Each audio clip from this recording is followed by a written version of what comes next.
बिस्मिल्लाहिर्रहमानिर्रहीम। नाज़रीन, मौजू पर आने से पहले शुक्रिया और एक गुजारिश कि जो पहली दफ़ा देख रहे हैं वो बेल आइकॉन का बटन दबाना ना भूलें ताकि जब भी प्रोग्राम हमारा अपलोड हो वो आप तक फ़ौरन पहुंच सके। कल के जो गुफ्तगू है उसी को मैं आगे बढ़ाता हूँ और उसका जो हासिल कलाम था ये था कि ये राब्ते शुरू हो गए हैं और बाकी गुफ्तगू ज़ाहिर है कि जैसे आप कोई मौजू किसी दलील पे बात करते हैं तो कोई और दिमाग में बातें आ जाती हैं तो थोड़ा सा मेरा दिल करता है कि आप लोगों से शेयर करूं। कई दफ़ा चीज़ें मौजू से मुताल्लिक़ नहीं होती लेकिन ऐसे वाक़यात हैं कि जो रिकॉर्ड भी हो जाते हैं और आपके साथ भी बंदा उसको शेयर भी कर सकता है। तो जो कल मैंने अर्ज़ किया था कि राब्ते शुरू हैं और राब्ते जो हैं शहबाज शरीफ साहब से भी किए गए हैं या उनसे ही ज़्यादा किए गए हैं, जिस पर नवाज़ शरीफ साहब ने इंतहाई गुस्से का इजहार किया है। और अब इसमें एक बात ज़हन में रखें, ये जो राब्ते होते हैं इस मौके पे वो एक उसकी अजीबो-गरीब एक नफ्सियाती कैफियत होती है। राब्ते जब करते हैं तो जब भी आप देखें कि इक़्तिदार और ताकत वो यकजा हो जाते हैं तो उसका एक अपनी कैफियत होती है, अपना नशा होता है, अपनी नफ्सियात होती है। तो उनका एक तरीक़ा वारदात बड़ा फ़र्क होता है।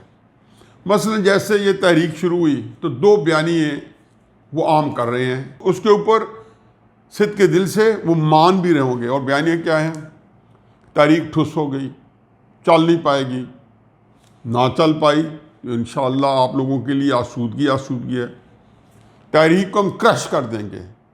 ये हमारे वज़ीर दाखिला साहब जब फजल रहमान साहब की तहरीक के कुछ आसार पैदा हुए थे तो उन्होंने बयान दिया था कि, और फिर बाद में कहा था कि नहीं वो एक गुफ्तगू थी जो नशर हो गई कि हम बिल्कुल जिसको कहना चाहिए कि इसको क्रश कर देंगे। या जैसे बशीर मेमन साहब को इमरान खान साहब ने कहा था कि इनकी टंगें तोड़ दो, तो ये जो टंगें तोड़ने वाला, टांगें तोड़ने वाला, क्रश करने वाला, तो ये बयानियाँ जो है ये टिपिकल है, ये पहली दफ़ा नहीं आया। ये अयूब खान के वक्त में जब मास्टर लगा फिर वहाँ पे मूवमेंट्स चली, स्टूडेंट्स मूवमेंट 1961-62 में चली, अयूब खान की चली, फिर 66-67 में जब उनके खिलाफ अपराइजिंग हुई तो ये क्रश होने का एक तजर्बा है, कामयाब भी और नाकाम भी है। फिर जनरल ज़ियाउल हक साहब जब आए तो MRD आई, तो ये को क्रश करने का और उसको रोकने का एक जो है ये सारी कैफियतें हैं जब सियासत और इक़्तिदार जो है एक हाथ में हुआ। फिर मुशर्रफ साहब का आया 12 मई को जब उन्होंने कराची में 2007 में चीफ जस्टिस इफ्तिखार चौधरी साहब के बहाली की जो तहरीक चल रही थी तो जो कत्लेआम किया तो उन्हें अगले दिन जलसा इस्लामाबाद में गए तो यूँ मुक्के हिला के कहा कि ये था मेरी ताकत का मुजाहरा। अल्लाह का अपना निज़ाम है। चंद महीने के बाद वो किस्सा पारीना बनने को थे, ये बात उनके इल्म में ही नहीं थी, उनके वहम गुमान में ही नहीं थी, क्योंकि वो तो बेनज़ीर साहबा को नवाज़ शरीफ साहब को भी एक तरीके से NRO दे के ऑन बोर्ड कर चुके थे। यही कैफियत इस वक्त इमरान खान साहब और उसके जो मुसाहिबीन हैं या उसके मुआवन हैं या जितने कुव्वतें हैं जो एस्टेब्लिशमेंट भी एक पेज पे है, तो पहली ऑप्शन वही ये लेंगे कि इसको क्रश करें और इसके बारे में एक बात आम करें कि चल नहीं पाएगी। मेरा अपना एक बयानिया है, मुझे जो है अक्सर दोस्त कहते हैं और बड़ी अच्छी भी जिसको कहना चाहिए कि मेरी हमदर्दी में कहते हैं या मेरी साथ मोहब्बत करते हुए कहते हैं कि मैं गैर जानिबदार रहूँ। मुझे इस बात पर फ़ख्र है कि मैं जानिबदार हूँ। ये इत्तफ़ाक़ है कि मैं नवाज़ शरीफ साहब की सपोर्ट कर रहा हूँ और शायद एक चीज़ आम हुई है और उसकी मैं तरदीद भी अभी नहीं करूँगा कि वो शायद इमरान खान साहब से मेरी कोई मुखासमत है या मुखालफत है, लेकिन एक बात मेरी ज़हन में रखें कि मेरा बयानिया पाकिस्तान में सियासी इस्तेहकाम है। मैंने पाकिस्तान टूटते देखा है। मैं इस उम्र के हिस्से में हूं कि मैं अपने बच्चों में, अपने बेटे में अपने ख्वाब तलाश कर रहा हूं। वो कैफियत जब आती है तो मुझे एग्जैक्टली पता है कि पाकिस्तान किस सिमत में जा रहा है या कहां आ चुका है। और इस कैफियत के अंदर जब मैं 1971 को सोचता हूं तो ये फिक्र में बार बार असबर कराऊंगा कि मेरी रूह कांप उठती है। मेरा बयानी है सियासी इस्तेहकाम। सियासी इस्तेहकाम जो है वो नहीं जो हमारे यहाँ पे जो इस वक्त इक़्तिदार के नशे में मखूर जो हैं वो हमें बता रहे हैं। सियासी इस्तेहकाम वो जो यहाँ पे असल में इस मुल्क में जो इक़्तिदार के हकदार हैं उन तक पहुँचे वो आवाम है। नवाज शरीफ का बयानिया भी यही है। जब वो कहते हैं कि वोट को इज़्ज़त दो तो मेरे नज़दीक वो पाकिस्तान में सियासी इस्तेहकाम मान रहे हैं। मैं इस बात का बिल्कुल कायल नहीं हूँ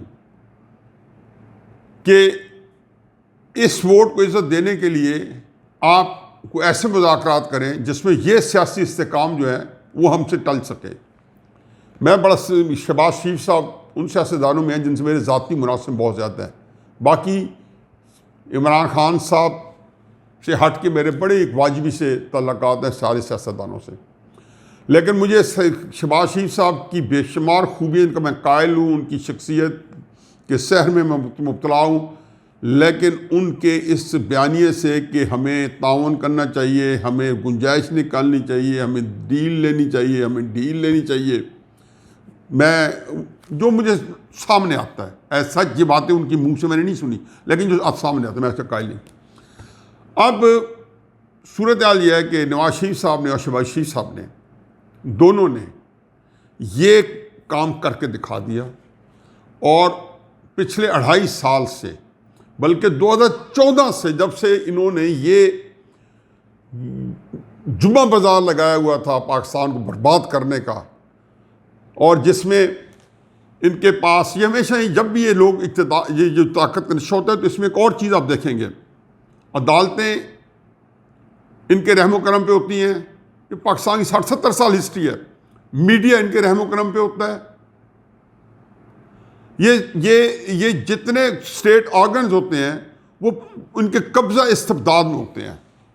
चुनांचे एक अजीबोगरीब मुल्क के अंदर घुटन की कैफियत होती है।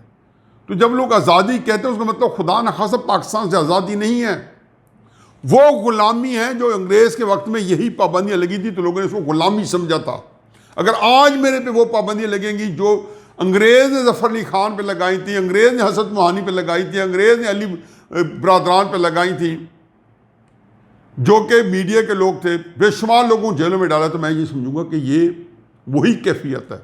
अगर फैसले जस्टिस मुनीर वाले आएंगे, अगर जज अरशद के फैसले को हमारे अदालती सतह पे डिफेंड किया जाएगा या कानूनी सतह पे डिफेंड किया जाएगा, जब एक जज को एक फौजी कर्नल मिलते हुए रंगे हाथों पकड़ा जाए, मीडिया के अंदर आ जाए, ज़बान ज़द आम पे आ जाए, तो ये वो कैफियत है कि जिसमें अदालतों की कैफियत है। 2014 में तो थोड़ा सा मीडिया ने सोचा कि शायद ये हमारे पास चॉइस है, उन्होंने जियो को बंद कर दिया। 40 चैनल इमरान खान और कादिर के रहमो करम पे दे दिए। हुकूमती वज़रा के बयानात जो है टिकर के तौर पे चलते थे, लाइव नहीं आ सकते थे। फिर आपने देखा कि कहाँ जियो दिखाया जा सकता है।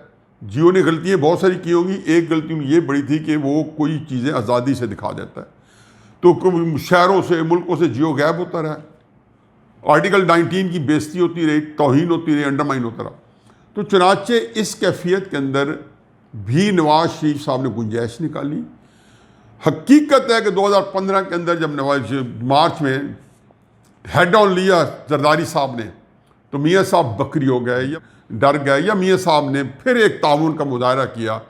और जिस जरदारी ने उनको 2014 में असम्बली में खड़े होकर सपोर्ट दे के, एक जावेद हाशमी गेम चेंजर था 2014 के धरने में, और एक पीपल्स पार्टी थी और खुशी शाह की वो तारीखी तकरीर थी, तो उन्होंने उसका कोई खात्मा नहीं लाया और ये जाके कराची ऑपरेशन किया। बाज़ार ही एमक्यू के खिलाफ था, लेकिन उन्होंने जरदारी के खिलाफ किया। अब ये वो सारी सूरत हाल है कि वो पूरी की पूरी 2016 में कहाँ कहाँ तावन हुआ, सारा कुछ करते रहे। फिर जिस बात पे निकालो वो इतना मजाका खेज है कि मेरा ख्याल है कि जो जिन ऑनरेबल जजेस ने जब रिटायरमेंट की ज़िंदगी गुजार रहे हैं, जब भी सोचते होंगे, उनके बच्चे जब उनको बताएंगे कि आपने ये क्या किया है, मेरा नहीं ख्याल कि वो किसी अपने घर में भी किसी को इस तरीके से जो है मुतमिन कर पाएंगे कि एक अकामा, एक बच्चे बेटा, हर एक को पता है कि सऊदी अरब में, दुबई में रहने के लिए एक रेजिडेंट परमिट चाहिए, वो वहाँ रहे हैं, उनको बनवाया होगा रेजिडेंट परमिट, उसके लिए एक फॉर्मेलिटी होती है, उस फॉर्मेलिटी ली। उन्होंने कहा नहीं आपने तनख्वाह नहीं ली, वो बेटे से नहीं ली, चलो बेटे से नहीं ली तो मेरे पास चॉइस है मैं बेटे से तनख्वाह ना लूँ। उन्होंने कहा नहीं चूँकि आप नहीं लिए, रिसीवेबल हो गया, ये रिसीवेबल हो गया, आपने नाहल हो गया, वज़ीर आज़म को नाहल कर दिया। आप ढंडोरा पीट रहे हैं, ये छोटी छोटी बातें हैं क्योंकि उन्होंने क्रश करनी मूवमेंट, वो समझते हैं कि ये सारे अप्लाई करेंगे। मैं जिस पॉइंट में जाना चाह रहा हूँ यह कि आप ये चीज़ को उलझा रहे हैं। मरियम नवाज साहबा की तकरीर और कल नवाज शरीफ साहब की तकरीर में चीज़ नई नहीं थी। मेरा ख्याल था कुछ चीज़ नई आएगी तो करूँगा, लेकिन जो तीसरी तकरीर थी, ये चौथी तकरीर नवाज शरीफ साहब की, उसी की कंटिन्यूटी थी। एक फिक्र जो था वो मेरा ख्याल है कि हासिल कलाम था कि बुज़दिल आदमी की यहाँ जगह नहीं है। आज के बाद जो बुज़दिल चला जाए, मियाँ साहब ने खुद ऑफर की है, ऑप्शन दिया है, वो असेंबली में अब नहीं बैठ सकता क्योंकि पाकिस्तान बचाने का मसला है। मरियम बीबी ने उसको एंडोर्स किया, उस तकरीर में कोई एग्रेशन नहीं डाला, ये उसकी जितनी मर्जी हिसाब किताब करते रहे। उसने जो बातें की उसने तो ये कहा कि कितना तावन किया, जब भी आपको ज़रब से लेके फौजी ऑपरेशन से लेके फौजी ताउन से लेके सिविलियन तक जो कुछ आपने किया, बैक डोर में किया, सामने किया, सबसे ताउन किया। आखिर में आपने कहा मुल्क से चले जाए। अगर आप कहते हैं कि वो जाली गए, इसका मतलब है कि आपने उनको भेजा और वो चले गए। फिर उसकी तहजीक का और मजाक करने का सिलसिला, इसका मतलब यह है कि आज यहाँ पे एजेंडे कोई और भी चल रहे हैं। अब मेरा मसला यह है कि उन्होंने अब ढंडोरा पीटा, उन्होंने एक बड़ी खूबसूरत बात मरियम ने कही और मुझे यकीन है कि सोशल मीडिया आपको उड़ा के रख देगा कि पोस्टर लगने पूरे सोशल मीडिया में और वो ढंडोरा पीटेगा पोस्टर मीडिया। ये मेरे वर्ड याद रखें कि 4-5 दिन के अंदर लाखों पोस्टर ना आ गई, 5-5 लाख 6-6 लाख की साइट ना आ गई जिसमें मुशर्रफ की तकरीर तस्वीर होगी और जो ढंडोरा नवाज शरीफ का पीट रहा है उसके साथ जो मरियम ने कहा है कि मुशर्रफ की तस्वीर होगी, उसका नाम होगा। और वो ये आप लोगों को, पूरे निज़ाम को, अदालती निज़ाम को, हुकूमती निज़ाम को शर्मिंदा करने के लिए। मुझे आखिरी पे इसको समअप करते हुए सिर्फ ये कहते लाहमल क्या है। लाहमल कुछ ही, इसके अलावा कुछ भी नहीं है कि अपोजिशन को मैं ये हकीकत ये है कि बताता हूँ कि आप एक बहुत बड़ी सियासत के अमीन बन चुके हैं। आपको पाकिस्तान की तारीख की वो सियासत करनी है कि आपकी किस्मत में लिखी थी। इसमें नवाज शरीफ साहब ने बता दिया है कि इमरान खान जो है वो एक मोहरा है, उसकी कोई औकात नहीं है। असल जो चीज़ है, और हमें पता है, हमें मान लेना चाहिए, कब हम सच बोलेंगे, इतना ही कौम के साथ एहसान कर दें कि इसकी सच बोल के बता दें। इतना अच्छा आप काम कर रहे हैं, काजी फायजीदा को निकाल रहे हैं, आपने शौकत सिद्दीकी को निकाल दिए, इतने अच्छे काम किए, कौम को फेवर किया है, तो तफसील बता दें। नवाज शरीफ को आपने छुट्टी कराई, तफसील बता दें। ये झूठ क्यों का सहारा क्यों लेते हो? मरियम नाहल है जी, वो जो फ़ॉन्ट था वो मिलता नहीं था, वो तहरीर मिलती नहीं थी और कोई गवाही नहीं लेनी। ये ड्रामे अब बंद हो चुके हैं। तहरीक जो है अपोजिशन ने, इनको 1 मिनट पता चल जाएगा, बहुत आराम से तसल्ली से चलाए, हर शहर के अंदर चलाए। ये जो धमकियों का सिलसिला ये महीने चलेगा, क्रश कर देंगे, मार देंगे, जेलों में डालेंगे। बार बार बताता हूँ कि 1977 की तहरीक 14 मार्च 1970 को शुरू हुई थी, PNA की, पाकिस्तान नेशनल अलायंस की। पहले दिन ही सारी क़यादत जेल में भेज दी गई थी। रफ़ीक बाजवा जो जनरल सेक्रेटरी था वो जाके भुट्टो साहब से मिल गए थे। PNA का पहला जनरल सेक्रेटरी भुट्टो साहब से मिल गया था। हो सकता है यहाँ से भी बड़ी बड़ी पार्टियाँ मिल जाएँ, मुस्लिम लीग नून के बहुत सारा हिस्सा मिल जाए, पीपल्स पार्टी मिल जाए, कोई और पार्टी मिले। मैं मिसाल दे रहा हूँ। यकीन जाने कि पाकिस्तान की अवाम जो होती है ना, उसकी नज़र जिसको कहना चाहिए कि एक वो बिल्कुल एक हकीर हैसियत उनकी बन जाएगी, एक उनकी जो उनकी इज़्ज़त ख़राब होगी। अब इज़्ज़त उसी की बनी है जो इस तहरीक को लेकर आगे चलेगा। टकराव नहीं होना चाहिए, टकराव इदारों से, और जिस तरह चल पड़ा है ये पाकिस्तान टूटने का एक टेलर मेड जो है फार्मूला है। लेकिन इसका इल्ज़ाम नवाज शरीफ पे नहीं जा सकता। यही सबसे पहला धोखा आप अपने आप को देंगे। आपके डिफेंस एनालिस्ट कहेंगे, आपके सियासतदान कहेंगे कि मुल्क तोड़ना चाहता है, इससे कोई फ़र्क नहीं पड़ेगा। इस वक्त अवाम ने ओनरशिप ले ली है। ये वो खबर है जो आपको 16 अक्टूबर को पता चल रही है, मैं आज बता रहा हूँ। ये वो खबर है जो अगले जलसे में पता चली, मैं आज बता रहा हूँ। ये जब कोयटा पहुँचेगी वहाँ आपको मिल जाएगी। आप इसके ऊपर आज ही अगर आप करना चाहते हैं रिकॉन्सिलिएशन, तो डरा धमका के नहीं, ब्लैकमेल करके नहीं। और ये मुज़ाकरात, मेरी नवाज शरीफ साहब से गुजारिश है, मेरी एस्टेब्लिशमेंट से भी गुजारिश है कि अब हम सारे निकाब उतार लें, पर्दे चाक करके से बैठ जाएं और सामने बैठ जाएं और अपने ग्रीवियंसेस सारे बता दें। एस्टेब्लिशमेंट बता दें कि असल हमारा आपसे की प्रॉब्लम क्या था। हो सकता है नवाज शरीफ में गलती है, क्यों, वो सॉर्ट आउट करें, टकराव नहीं। और ये मुज़ाकरात आप खुल कर अखबार में कहेंगे कि नवाज शरीफ इस हैसियत में नहीं है, ना फजल रहमान साहब है कि अब खुफिया मुज़ाकरा या बैक डोर करें, जो आप पिछले 3-4 दिन से बहुत एक्टिव हैं और हर बंदे तक पहुँचने की कोशिश करें। नवाज शरीफ इस तहरीक ने, गुजारिश मेरी ये है कि सिर्फ जो पॉलिटिकल ऑर्गेनाइज करनी है, 2 चीज़ें बड़ी अहम हैं। हमें बेहतरीन आप लोगों को मशवरे देंगे कि इस तहरीक को जल्दी में ख़त्म करो, देर में ख़त्म करो, दरमियान में ख़त्म करो। टाइमिंग आप लोगों ने अपनी आज तय करनी है। इस्तीफे जो हैं कोई अहम नहीं है। जब आपने तहरीक को पीक पे पहुंचा दिया और इस्लामाबाद जा रहे होंगे और इस्तीफे दे के जाएंगे, तो कोई माइक लाल मुझे इस मुल्क में ज़िमनी इलेक्शन करा के दिखा दे। ये उस तरह भी नहीं करा सकेंगे जो जुलाई 1971 में मशरक़ी पाकिस्तान में अवामी लीग को इन्होंने डिस्क्वालीफाई कर ज़िमनी इलेक्शन कराए थे। तो मेरा सिर्फ गुजारिश ये है कि डाई कास्ट है, हो चुकी है, होनी ने होना है। नवाज शरीफ साहब पॉइंट ऑफ नो रिटर्न पे हैं, सारी opposition point of no return पे है। जिम्मेदार नवाज शरीफ नहीं है। झूठ ना बोलें, खुदा के वास्ते अपने घर में जाके अपने से अकेले बैठ के हर बंदा जो इसमें जिसके पास ताकत है या जिनके पास इक़्तिदार है वो पूछे और इस मसले को हल करे। मैं वार्न कर रहा हूँ, ये पाकिस्तान में बहुत अजीज़ है। आपका ये खेल होगा किताब बचाने का और पूरा पाकिस्तान खर्च हो जाएगा। फिर ना कहना कि खबर ना हुई। पाकिस्तान बचाना, नवाज शरीफ के पास कुछ नहीं है पाकिस्तान बचाने के लिए। पाकिस्तान आप लोगों ने बचाना है। अगर याया खान को आज तक किसी ने माफ़ नहीं किया तो आपको भी कोई माफ़ नहीं करेगा। बाकी लोग फिर भी कोई गुज़रकात हो जाएगी। मेरा ख्याल है कि इदारे जो है वो बहुत ही मुतासर होंगे। ये आम चीज़ नहीं हो रही, ये पहली दफ़ा एक ऐसी चीज़ हो रही है। नवाज शरीफ की पोजीशन प्लेसमेंट ऐसी है कि नवाज शरीफ साहब इंग्लैंड बैठे हैं। क्या आइडियल पोजीशन है, वो आप ही ने खुद भेजा है। और वो इस पोजीशन में है कि यहाँ से पूरी मूवमेंट को, हर जलसे को एड्रेस करेंगे। जिस दिन मर्जी चाहे आप भी जाएंगे। और जब आएंगे, इमाम खुमैनी आए थे तो क्या वो उस वक्त इक़्तिदार इमाम खुमैनी का था? ये एग्जाइल लीडर बहुत सारे देख चुके हैं। ये अहरारियों के लीडरों को माल्टा जजीरा में आज से 100 साल पहले भेजा गया था। ये रंगून भेज देते थे। ये जो जलावतनी है, इसी तरह की तोहमतों के साथ लगाई गई हैं। बेनज़ीर जलावतनी करके आई थी 10 अप्रैल 1986 को। तो लोग कहते हैं जी पूरा पाकिस्तान उमड़ आया था, 10 लाख 50 लाख। जब मजमा 50,000 से बढ़ जाए ना, तो उसकी गिनती जो है नवाज शरीफ करेगा। फिर एस्टेब्लिशमेंट की एजेंसीज जो है या हुकूमत की एजेंसीज नहीं करेगी, वो गिनती नवाज शरीफ बताएगा। 50,000 को 1 मिलियन बताएगा, फिर वो गिनती फजल रहमान साहब बताएंगे। तो इसलिए वक्त है कि इसको संभाल लें। मेरी दिली गुजारिश है कि ये चीज़ है, ये 2 बातें जिसको मैं आखिर में समझता हूँ कि ज़रूरी है कंक्लूड करने के लिए, कि इस मूवमेंट ने खुद ब खुद चलना है। मोहतरम फजल रहमान साहब, इज़्ज़त इमाम नवाज शरीफ साहब, मोहतरमा मरीम नवाज साहबा, इस मूवमेंट ने खुद ब खुद चलना है। और जो भी इस मूवमेंट के रास्ते में रुकेगा, आप लोगों की ज़ात शरीफ भी रुकेगी। यकीन जाने कि आप लोग भी उसी तरह मिट जाएंगे। हाँ, आपने इसको मैनेज करना है। और मैनेज इस तरह करना है कि फिर मेरी गुजारिश है कि आप इसको आराम से चलें। ठंडियों के कोई जल्दी नहीं है आपको।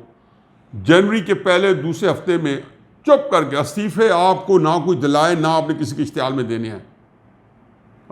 अपने बंदों से सारे इस्तीफे ज़रूर ले लें, MPs और MNA से, वो आप ले लें, वो काम शुरू कर दें। सारे के सारे पैक करके यहाँ पे मुस्लिम लीग की क़यादत के पास, JUI की क़यादत के पास, पीपल्स पार्टी की क़यादत के पास पहुँच जाएँ।